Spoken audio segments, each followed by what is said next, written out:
Open your eyes, your mind, your heart.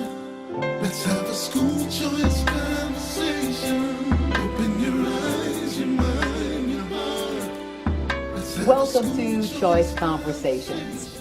We're joined by a civil rights leader who spearheaded protests that resulted in the increased employment of African Americans in Florida. He also participated in the historic march across the Edmund Pettus Bridge in Selma, Alabama. And today, he is a vocal advocate for school choice options. Welcome, Reverend H.K. Matthews. Thank you. Thank you for having me. Well, Reverend Matthews, you are here in New Orleans right now, and you're going to participate in the Louisiana Federation for Children's Clergy Roundtable. What are you sharing with the Louisiana clergy about your support of educational choice?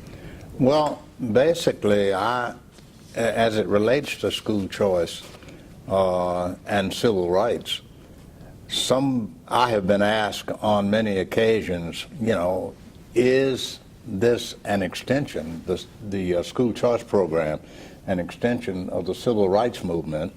And of course, my answer to that is yes and yes.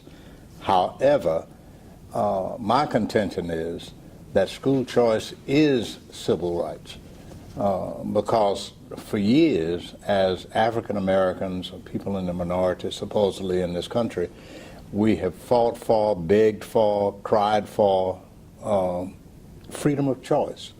And of course, I think school choice is a perfect example of freedom of choice because it gives parents or allows parents the opportunity to make a choice as to where they want to send their children to school. We're not by any means condemning public schools in this movement, but we're certainly promoting school choice because there are so many instances where children are assigned to schools based on zip codes, based on their ability to pay, and so many other things that come into play that school choice will allow them the opportunity to select a school that best suits their children and will provide a better education. We've got hundreds of success stories that come out of the school choice movement. And what are the parents telling you when they are afforded the opportunity of choice, and then you have all these success stories? They are overjoyed. They are thankful to those of us, such as yourself and Paul and other people involved. They are overjoyed and thankful for the opportunity that is being provided them to make a selection for their children, instead of them having to be relegated to a place where we have, as I said, the success stories go from children fighting in schools, making D's and F's, to going into a charter school or choice school and not fighting anymore and not making D's and F's, but making A's and B's. So therein is our means, our incentive to push school choice by pointing to so many of these success stories.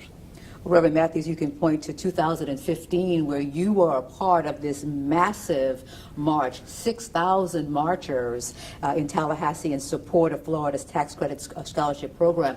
Were the sheer turnout numbers surprising to you, or did you figure that this is what it was going to be to show that much support? It was actually surprising to me. I did not expect it to be as massive as it was, as many people who showed up. But I was pleasantly surprised. I was happily surprised because it just went to show us that there are thousands of people, and there were more who would have come had they had an opportunity to demonstrate their desire to send their children to where they wanted to send their children. I came up in the country. My grandmother was a country school teacher, and I had to walk 13 miles a day one way to go to school. So, and we were passing by schools that we were not allowed to attend. So, and all we got was the dust from the bus because they were being transported by bus. So naturally, in 2007, I think initially, when I met Michael Benjamin and John Kirtley, and they asked me about becoming a part of the school choice movement, I jumped at that opportunity because it afforded me an opportunity to continue my trek on the civil rights trail. That's why I say it's not an extension. It is civil rights itself. Again, you're here before the Louisiana Federation for Children's Clergy Roundtable. What is going to be your overall message to the clergy and what you see as their role in support of educational choice? Well, I think one of the things, I know the fact that we as clergy people always have a captive audience, especially on Sunday, and we can push the message across to the clergy people for them to push it across to the political leaders, the importance of them supporting school choice. So that's basically the only message that I have for them, because it's ironic that so many of these political leaders who are against school choice are sending their children to private schools and not to public schools. I don't understand that. If school choice is that bad, why would you send your child there and not to a public school that you are promoting?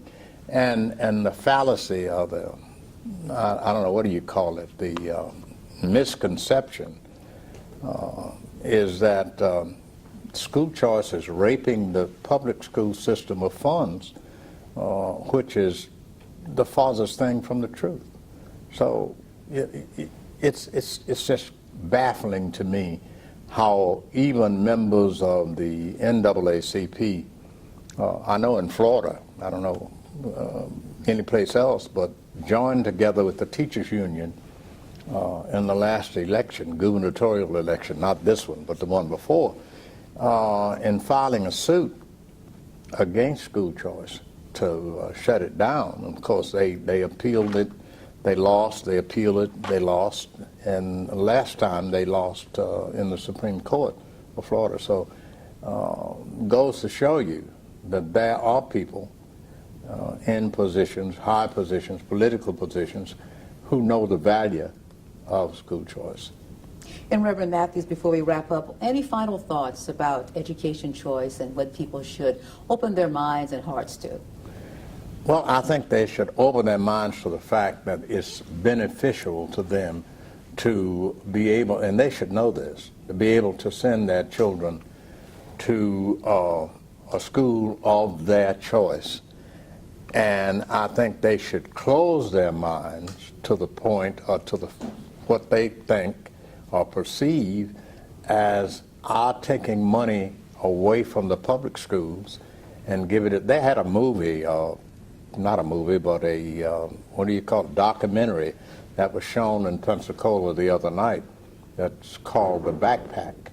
And it shows, I guess they say that it shows people in the charter schools, Step Up for Students and all that, packing money in the backpacks and taking it away from the public school. That is by no means the truth. It's a myth. Well, we thank you so much for being on the show and for all that you do for education choice. Thank you. And we'll see you next time as we have another edition of Choice Conversations. Open your eyes, your mind, your heart.